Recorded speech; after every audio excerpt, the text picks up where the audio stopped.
Welcome, everyone. We are here today with Kathy Beck-Mullins from Better Ways Farm, and they are located in Virginia, right? Yeah. Okay. Just want to make sure we got that right. So we are very excited to have you on here. You have done a lot with your herd, and I've actually already had people commenting that you are a role model for a lot of people. And I think there's a lot of reasons why. One of them is for a while, it looked like you were doing this pretty much solo, which is yeah. So that's pretty admirable right there to achieve the things that you have as a one-man show. Another one, obviously being a woman farmer, that's really cool too. And also you just have a really neat program, and it doesn't seem like you show at all or a little bit. No, I never have shown. Yes. Not at all, which is usually a way that I think a lot of herds like to network and kind of get their name out there. And a lot of people like that aspect of the showing. But obviously you are doing quite a bit right on the farm. So if you don't mind, why don't we start just talking a little bit about how did you even got started? Okay, well, in 2010, my kids had left home. I was a computer programmer, but I had been working from home for the past 5 years from that. So just in front of the computer all day long. And I didn't mind programming, but sitting sedentary like that all day long was hard. And once my kids left home and kind of went off on their own way, I'm like, I don't really have to do this anymore. I didn't really need to make that much money anymore. So like it was my freedom to start exploring what I enjoyed. And so that's what I did. My first thing was to reduce my cost of living as much as I possibly could, because then I didn't have to make, as much money, but without having the responsibilities of the kids and everything. That really, freed me up to be able to explore things that I enjoyed. And so that's what I just did. I just started exploring things that I enjoyed. And getting goats was just something that I was exploring enjoyment of. It wasn't like a grand plan to start a business with goats. It was like the farthest thing from my mind. So I'm one of those people that actually bought goats on a whim. So my first 3 baby goats I got, and that morning I didn't know I was getting goats. A friend of mine was asking if I wanted to take a ride with them. We took a ride. We saw some baby goats, and I bought them and I brought them home, and no previous research. So I'm one of those people that people talk about online, they buy research. Yeah, that was me. But yeah, that's how I got my first baby goats. Just kind of, I was gardening. I had baby chicks, and I was getting the goats and just exploring different things that I enjoyed, and also becoming as self-sufficient as possible, kind of doing the homesteading thing. And I decided that I wanted to try to figure out a way to make money from my farm. In 2011 is when I got my first goats, and they were horned and unregistered. And by the end of 2011, because I had just fallen in love with them, and it still was not an idea for a business at that point. But by the end of 2011, I had bought a pregnant doe, and she had kidded. And just as part of trying to reduce my cost of living, I had a herd share that I was buying from somebody else for cow's milk, and their prices kept going up and up. So here I have this doe that's kidded, and I'm paying somebody else for milk, and I'm like, I just need to learn how to milk the doe, and it was really hard. It's not easy. Right. I don't know. Some people seem to be naturals at it. I sucked. I was so bad at milking. I was so bad. And but I forced myself to learn how to milk the goat. And once I was, milking the goat and getting my own milk and everything, and I'm like, well, why don't I do herd shares? Like this other person was doing. Why don't I do herd shares? So then I was like, yeah, I could do herd shares. And I started kind of doing the math and crunching the numbers. And I'm like, well, I just would need more goats. I'm like, more goats. Yeah, that'd be awesome. So it was an excuse to get more goats at that point. And at that point, it still wasn't like this grand plan that I'm going to have this, business from it. But it just kind of started evolving that way. And that's how it started. So the herd share business grew quickly, and quicker than I had expected. So in 2012 is when I started the herd shares. By mid 2012, I had decided, hey, this is really working. Let me go ahead and see what's required for a dairy license. And I had already had a licensed kitchen on the farm from the previous year, because I was doing like baked goods at the farmer's market, trying to kind of do the whole homesteading thing and making an income off of the farm. So it wasn't a lot. It wasn't a lot that I had to do to make some changes to get the dairy license. So I got the dairy license in 2012. I have a building on the farm that I was able to make into a little farm store. So I had cheese in there, and I started making soaps. I had soap in there. And then of course I was doing the herd shares, which was nice. And then in 2013, I got my first registered goats. And this was, so in 2012, I was doing the herd shares and doing all that, it was going well, and I was making money already, so there's an example where, yeah, you actually can make money with unregistered goats. It was successful at that point, but I was like, okay, well, how can I do better? As a business person, you're always, well, how can I make this business more successful, make more profitable? And just part of what I had been learning about, and also part of the problems I was having with my goats with the horns getting stuck and everything, I had made the decision, well, hey, I'm going to go with the disbudded goats and registered goats. So in 2013 is when I started collecting my first herd of registered goats. And boy, I really thought I had something because I had registered goats. I was like, because they were registered, I thought they were really something, like I didn't know nothing. And it was just because they were registered, I thought I, was all big shot because I had registered goats. Did you know anyone else with goats, or were you kind of even flying solo right away with learning and didn't really know many people. I knew a couple people that had goats and nobody that had Nigerians. And I started, meeting people through my, collecting my starter herd is how I started meeting a couple people. And at that time, I don't know if Facebook groups existed, or if they did exist, I didn't know they existed. So there wasn't that whole social media goat community, and I didn't show, so I didn't have any way of knowing anybody that way either. But yeah, I got the first registered goats, and they were, like I said, I knew nothing. And it was, really just by dumb luck that out of my first, group of registered goats, I happened to get a couple of really good ones. And I didn't know, it was just dumb luck, total dumb luck. How did you know who to shop from? Like, were you kind of looking around, or just locally, or just whichever caught your eye? I was looking local, and there wasn't really anything that I could find local, so like I was on the internet, I was looking on Craigslist, and there was a couple things that weren't very local. I didn't find anything local, which I don't know if they just weren't popular around here at that time. I found some in Virginia, and that was a big part of my starter herd, Woolly Dog Down, with Terry Brown and Francis. But I also just got online and started searching, like Nigerian Dwarf breeders. And that's how I found Old Mountain Farm. I had never heard of Old Mountain Farm. I didn't know who they were. They came up on a Google search, and I saw her pictures on her website, and she does take very nice pictures. And I'm like, oh, those are very pretty goats. I think, maybe I'll contact her and see if I can get some from her. And of course, she's all the way in Maine and I'm in Virginia. But at the time, I happened to have a friend that used to travel there once a month to visit their children. So I had like free transport. Nice. That helps. Right, exactly.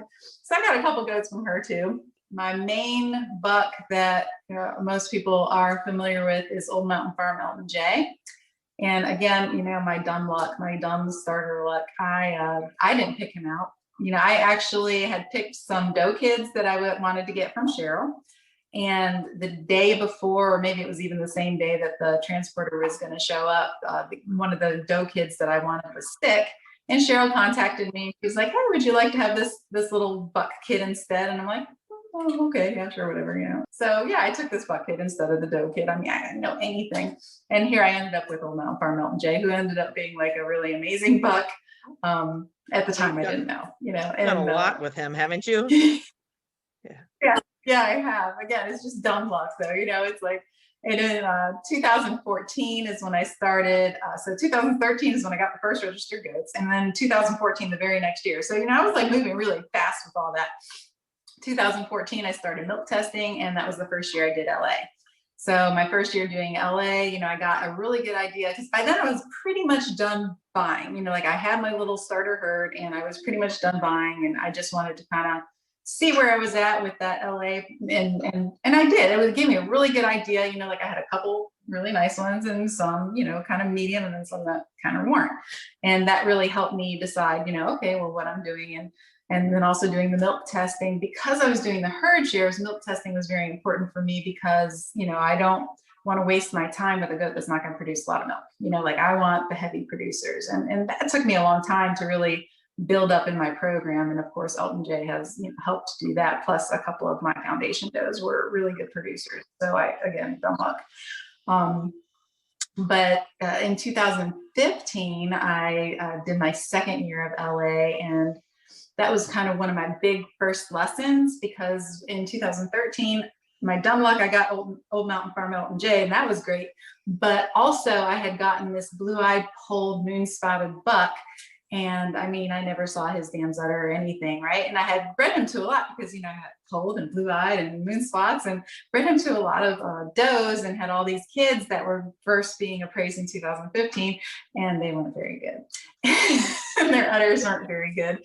And the appraiser, in a very nice way, told me that. And I was like, okay, lesson learned. And it was a big learning experience. And it was really that point, it was that LA that really made me be like, you know, like I don't want to waste these, you know, years producing something that I don't like. So I really started paying attention really in 2015. And there was still a lot of learning to do though. But 2015 is when I started getting serious about breeding, you know, a better goat instead of breeding a blue-eyed polled or whatever it is, you know, colors. Did you cull quite a few goats after that from your herd? Oh yeah. Yeah. Like, So everything was that kind of a turning point?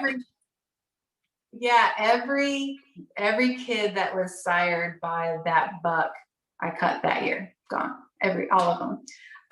Well, that had to be hard to swallow. Whatever, you know, it's learning experience. Mm-hmm. And then so basically I was back to the does, you know, back to the does that it started with, and because I had, you know, bred that buck to all of them and had all those kids, and those kids had freshened, and so I got rid of all of those. So basically I had the starter herd again. And like I said, from 2014, I knew that, you know, some of them were pretty good, some of them were pretty average, and some of them were below average. So I started getting rid of, you know, the lowest common denominator and keeping the best, and then keeping the kids from the best. And one of my foundation does, I had bought pregnant. So she was also a very nice doe. That was Old Mountain Farm Sirocco, and she is LA 91. And she was also a very good producer. And I bought her pregnant. So not only to have Old Mountain Farm Elton J by dumb luck, then I also had a buck from her, which was Gillespie's Black Bear, if anybody's familiar with the bucks that I've used. And that's my doe Care Bear's father. And he was just like a really nice udder buck. He made really nice udders. So at that point, I just started using mostly just those two bucks, and, you know, on these does that I had, which were a variety. And every year, yeah, I would call the lowest common denominator as far as conformation went and as far as milk production went. And with the numbers I have, it did not take me many years to get, you know, like every year I'm improving my genetics exponentially if I get rid of my lower half of the herd, you know, and keep the kids from the best ones. And then I'm, you know, freshening those kids, and I'm, you know, working my way up very quickly that way. So yeah, it's been really just 5 years. So this is my 6th year that I've gotten serious. And even 5 years ago, I didn't really know. I mean, I knew I wanted to breed for production, so I was still picking the higher producers, but I didn't know anything about like the, you know, predicted transmission ability. I didn't know the PTIs, and it was probably 3 years ago or so that I had posted something in one of the goat groups or whatever about something else, but sorry, my dogs. It happened to have a PTI for a couple of my goats on there. And somebody was like, wow, look at those PTIs. And I'm like, oh, what's that? And you have very high PTIs. Yeah, and I didn't even know. I'm like, what is that? I don't even know what that is. So again, dumb luck. And when I first got my first superior genetics, I'm like, oh, wow, great. Okay, what's that? You know, like what it was. So yeah, I got a lot of just dumb luck. And so that's kind of where I've gotten, you know, through the years. And now I'm serious, you know, now I'm trying to really be really serious and breed by the numbers, and, you know, breeding for those high production numbers and the high predicted transmission abilities. And superior genetics and all that good stuff. So now that you are using those numbers, how much weight are you putting on them? And are you finding that those numbers are representative of what those animals' genetics really look like? For me, yes. And I hear a lot of people and see a lot of conversations in the goat groups where they're like, I don't put a whole lot of weight into that. It's, whatever. For me, and that's something I kind of started noticing earlier before I knew what the PTIs were and everything. I did notice on the milk test results, there was a ranking, and it would, and that's that production evaluation. But I didn't know how that tied together. It's actually the same thing. But on my little milk test, result thing, it had the ranking, and I'm like, wow, how does it know? Like I was just very amazed by the calculations that these calculations, whatever they were doing, like they could really figure out which one of my does were really better, and even if, like one was a senior and one was a first freshman, they were really figuring out, like, as first fresheners, which one of those first fresheners really had a lot of potential. I didn't know how it was doing it at that time. It has to do with the PTIs and, all that stuff, or not the PTIs for that, but it's the PTAs and, all the genetics. I didn't understand that, but I was just like amazed that it really was picking the right ones. Because then I was keeping them on the second freshening, and I'm saying, wow, yeah, the ones that it picked, the ones that it ranked higher are the ones that are really producing better. So for me, it's just been amazing. I'm like, wow, yeah, it works. It really does. Those calculations absolutely have worked for me. And that's kind of what I started following, just because I wanted better producers. I didn't realize that, like, all these like little awards follow that at the time, so that was just another thing that just kind of came along with that. I think I've been on test for 6-ish years. And one thing that I agree with you, my numbers, I feel, are representative of my animals. And it has taken me, though, 6 years or so to actually fill in all those blanks on the pedigree. And I think every animal on that pedigree that has a calculation, it makes the numbers more legitimate. And I think there are so many people with goats with big gaps in their pedigree that even the predictions and so on probably would not be the same numbers if all those generations had data. And I think that's where people are saying, I don't really think this number really represents my doe, because I've bought does, and then now that I put them on test, and then their kids are on test, and their aunts and whoever are on test, I think if you have a whole pedigree of data, that those numbers are pretty spot on. And from talking to other breeders that have been on DHIA for a while, have LA scores to go with them, and I'm talking almost every single, if not every animal in a 4 and 5 generation pedigree, those numbers are pretty solid in my Exactly. Yeah. And on the side, like one of my foundation does, the dam to, one of the ones a lot of people know as Care Bear. So the dam to Care Bear came from a herd that only ever registered one goat. So she is the only goat that they ever registered. And so, yeah, there's like nothing on her pedigree, no history, no scores or whatever. Yet it still somehow figured out that she was a really good producer. And then I think as her daughter, as what she produced was producing well, her numbers started building up, and everybody else's numbers started building up. But she wasn't sired by a known buck or, anything. And yeah, it's so I say that to encourage people that have goats that don't have data. It's not impossible. I mean, she became superior genetics, and she, got good scores and everything. So just because your goat doesn't have a lot of data, or you have a pedigree that doesn't have a lot of, numbers behind it, I think it's probably better to have one that doesn't have any than to have a lot of negative. Because if it has a lot of negative, there's a reason. There's a reason. I agree with that as well. It's hard to breed those up if you have a lot of data showing not likely to have great conformation, not likely to have the milk behind them. That's been actually really fun to watch, and has been a huge motivator for me and my herd to see, and also to watch over each eval which one is where they're trending. Because as you keep adding data, some lines kind of are trending down, some lines are trending up. So that's interesting to keep an eye on too, not just the actual number, but if you're looking at a whole family line or a dam line or something like that, you can really, I print one out every time the evals are ran. And for people who aren't familiar with all these different types of evaluations, you can go to adgagenetics.org. You can search by herd name, you can search by goat name, you can search by registration, and you can do all sorts of data crunching, and you can pull up a lot of information. If you're wondering what all these acronyms mean, there's plenty of resources online to kind of talk you through them, especially on the ADGA website. Another thing that kind of throws people off too, they think that those numbers only revolve around one certain goat. Like, well, this goat only milked 2 pounds as a first freshener. Why is she showing a PTA of, whatever? And so many of these programs are calculated using data from the whole family. So you don't want the one-off anomaly goat. You want that whole family showing that they can. And so that's another thing. If you're new to looking at all those numbers, if you see a whole family line with a bunch of really high numbers, that's the winner. So that goat might not be the greatest, but they're saying if you're a betting person, bet on this line because you're going to have a lot better odds that you're going to get what you want out of it. And not only that, showing that, for generations, this line has been proven to be high producers versus, if you just are looking at a goat that has very high milk numbers, sometimes we question the integrity of the data, of any particular producer that maybe they, a bunch of numbers, or maybe they have a very special diet. So how much, weight do you put into the milk numbers for any particular doe? And there's validity in that. But if they have, generations and generations of high producers, it makes those numbers mean a lot more.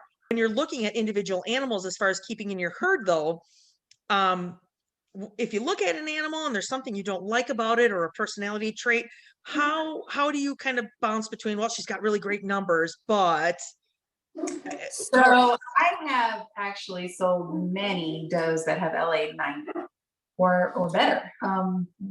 I've sold a lot that have LA 90 because they weren't good producers. So to me, I'm holding a lot of weight on production, and then once they have the production, they also need to have the confirmation, but they wouldn't have gotten far enough in my herd to really prove their production if their confirmation wasn't, good. Because I kind of have a rule about how they have to LA in order to stay here to pass the second freshening to the third freshening. So I will call if they're not going to be a good producer. I don't care how pretty they are. Yeah. And that's what a lot of people won't do. A lot of people are like, oh, but she's so pretty. I have sold a lot of does that have LA 90. So we talked a little bit about at the beginning how you tracked all sorts of financial data when you were transitioning to this kind of new lifestyle. And then we talked also about, it took you a couple of years before you really made the goats a business. Were you tracking your goat inputs and outputs that whole gap in time, kind of looking at it as a business opportunity, or just for your own personal finances? In 2011, when I got the first goats, it wasn't a business at that point, but by the very next year it was. So by the end of 2011, I'd gotten that pregnant doe, and then I decided to do herd shares. So at the beginning of 2012 is when I started doing the herd shares. I mean, I made money that year. So it was never a losing venture other than 2011 when I just had them purely as pets, purely just to enjoy. And they had, there was no way to make income from them. But by 2012 is when I started the herd shares. That's when I got the dairy license. I started the farmers market, cheese. I had my farm store. I was doing cheese and soap in my farm store.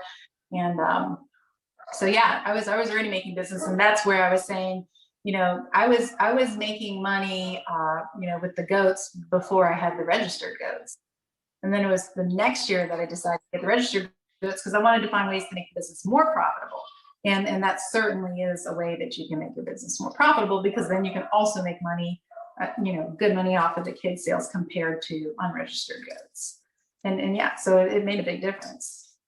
So I know that this varies so much from state to state and how you can make money with your animals, but do you feel that any herd has the opportunity to be profitable no matter where they are? It's just a matter of kind of running the numbers and doing whatever it takes. Maybe it's soap sales, maybe it's kids sales, maybe it's goat yoga, maybe it's, I don't know, but is it just business, dollars and cents? because there's a lot of people that are very convinced that there is no way to truly make money with goats. Now, I disagree. I see you as living proof. There are plenty of farms that are profitable. And then people are saying, well, you're not tracking your utilities. You're not accounting for barn upgrades. You're not doing this. You're not doing that. What are some key components that you feel are universal to making money on goats? Okay. Well, first of all, let me say that since 2012, goats have been my sole income. I live alone. There's no second income. There's no other source of income. And I'm not sitting on a pile of money like a lot of people seem to think I am. So since 2012, they have been my sole income. And I have made a living, just made a living in the very beginning, but now make a nice living. So what I think what a lot of people miss is it would be very difficult to do, I think, while you have another full-time job. So a lot of people have these full-time jobs and they have goats as a hobby, and it's hard for them to envision how you can make money, making money at any business, even a business that is traditionally a very easy type of sector to make money in, is hard. Running a business takes a lot of true grit, a lot of determination. You have to be a problem solver. You have to face challenges with logic and perseverance. You can't be a quitter. You can't just give up when things get hard. And you can't be the type of person that is going to wait on somebody else to do something. So, I'm not going to let somebody keep me from my dreams or from how I want to succeed. And that's kind of how I got started with construction. If you have read my story, you know that I build all my own stuff to an extent. I can do, drywall, I can do carpentry, I can do electrical, I can do plumbing. I build stuff, I don't just, do some little finished work. I build stuff. That's cool. How I got started with that is exactly what I'm saying.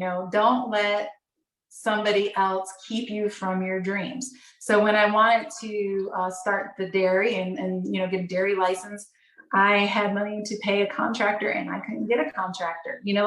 Contractors, I don't know if it's like this everywhere, but in Virginia, they suck. Absolutely suck. Unless you're going to throw tons of money at them, you can't get somebody to come in and do a small job, And so I was at this point where I was like, okay, well, I can't get anybody to come do this. Now what? Am I just going to give up? Am I just not going to do it? No, we have YouTube, and this is what I always say. I always put my phone in the palm of my hand, and I'm like, we have the knowledge of the world in the palm of our hands. The knowledge of the world in the palm of our hands. Do you have any idea how powerful that is? Anything you want to know is right here. So, you need to know how to frame a door. YouTube. And then I did. I didn't know how to frame a door, and I was like, okay, how to frame a door. Wow, YouTube has how to frame a door. Anything you want to know is on there, and you just have to believe in yourself. And I think, especially with women, I think there's this hurdle to construction, because I've talked to so many, and I'm like, yeah, I build things, and they're like, oh, I can't do that. I'm like, you can. You just have to believe in yourself. You can. Oh, no, I can't. I'm like, if you are convinced that you can't, then you can't. You have to believe in yourself, and you have to have kind of that determination and that true grit and not be a quitter, and sometimes it's hard, and sometimes you mess up, and sometimes you have to do it again, but that's how you learn, and that's how you become more self-sufficient, and you're empowered that way. And once you can do all that stuff, what I learned was, wow, not only did I get it done, but now I can save tons of money because now I know how to do that kind of stuff myself. It makes me way more self-sufficient, and it, keeps my costs way down, so I can do much more. So when people see what my setup and everything, they're like, wow, you must have spent a fortune. And materials are expensive, don't get me wrong, but when you do all the work yourself, you are saving so much money. So, you can come and see, and you're like, wow, this must look so much money.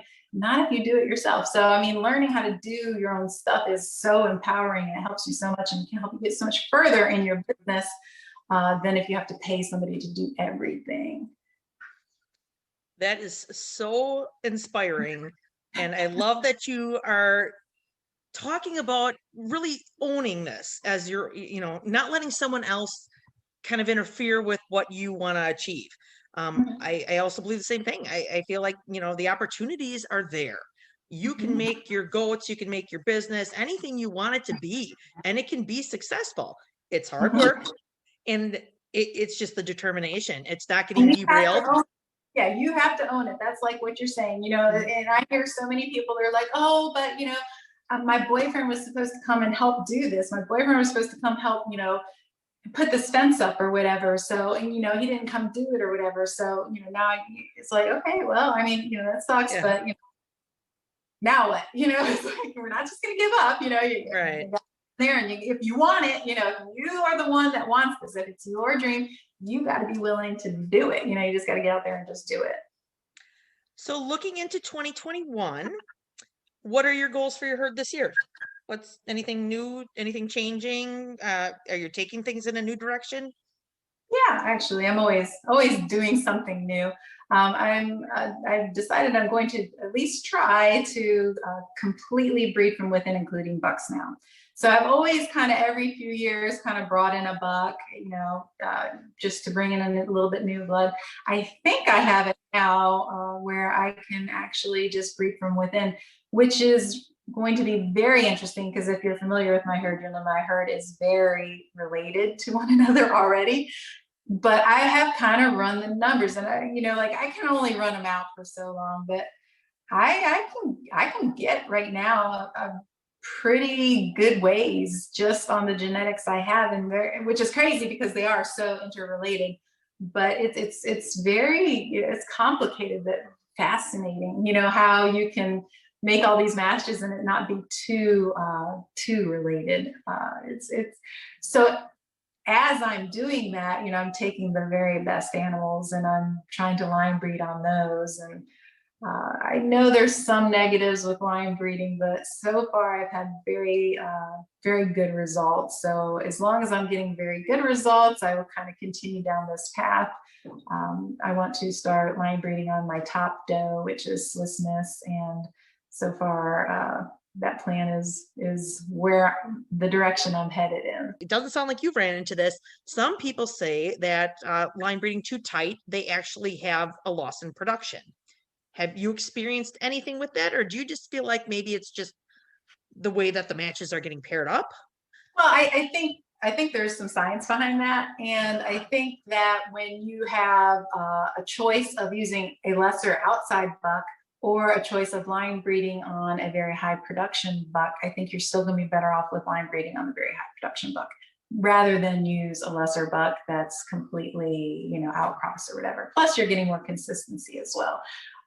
They also say that line breeding to a certain extent can, from what I understand, why a lot of standard size breeders don't want to do too much line breeding is because it kind of shrinks their goats a little bit. And standard size breeders don't want smaller goats, they want bigger goats. And so I'm actually hoping that that's a side benefit of line breeding is that I just want to shrink my goats just a little bit because we kind of are too close to the line, and that's kind of just, you know, the way I started out with the genetics I had. But it is definitely a goal of mine to reduce our size a little bit. Not, I don't want tiny goats, but I want, you know, to be more safe under the line. What would you say is like your ideal mature doe height? 1.5 inches. Start getting too small of a doe, I think it starts to affect production too. So yeah, definitely, sure. Yeah. All right. Is there anything else you'd want to offer up as advice for anybody who's looking at actually running their farm as a business or transitioning from a hobby to the business aspect? I mean, they should just understand that what it takes to be successful in a business is across the board, no matter what sector you're in.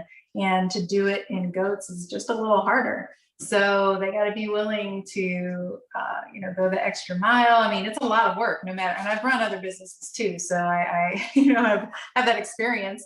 And you know, it's a lot of sacrifice of your personal time. And I think a lot of people have this idea that they want this business and they think it's going to kind of almost all be, you know, unicorn and roses and stuff. And it's a lot of really hard work, and sometimes it's very hard. And like I said, you can't be a quitter, and you gotta have determination. It's not that you can't do it. Look, anybody can. You can do it, but you have to, I guess, have the expectations and I think a lot of people's expectations don't match up to what it actually really takes, and they're Right. not ready to put in what it really takes, or they think it's too hard, or they think they can't, and they're like, well, I can't do that, or this is too much, or whatever.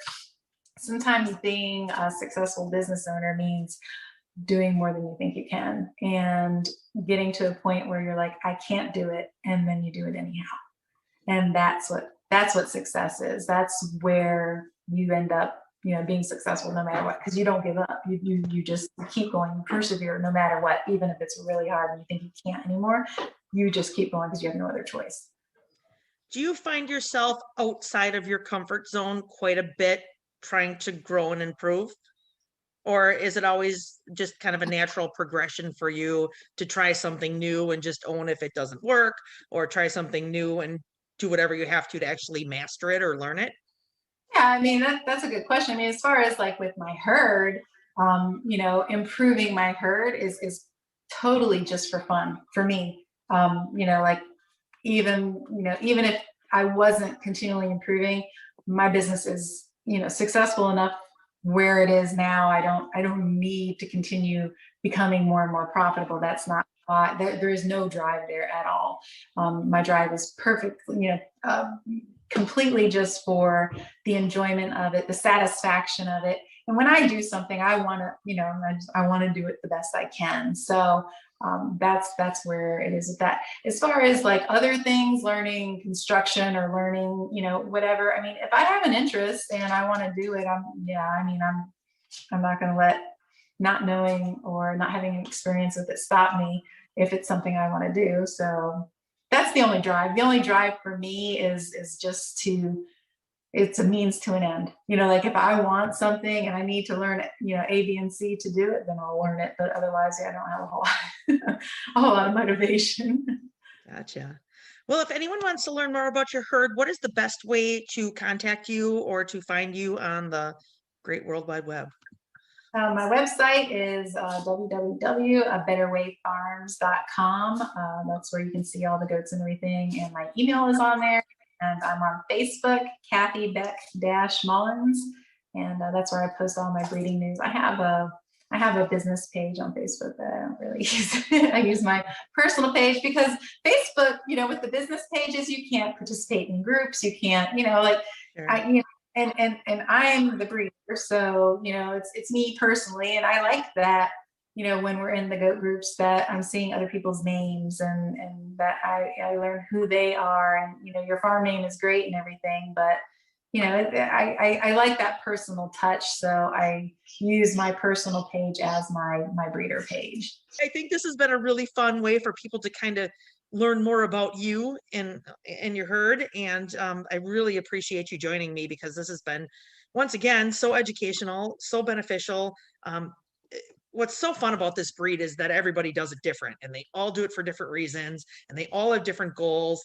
And I think that's why so many people love the Nigerians. I really do. I think whether it's a pet or, homesteading for the milk, or you like to show, there's a little something for everybody. And you brought definitely a different take on it today. So thank you very, very much for taking time out of your busy life Well, to. thanks for having me. I will add, and you mentioned it before, but just one final note for people who are interested in doing this as a business, or whatever, just getting goats even as a hobby, and they don't have any help or don't have the support of their family or whatever.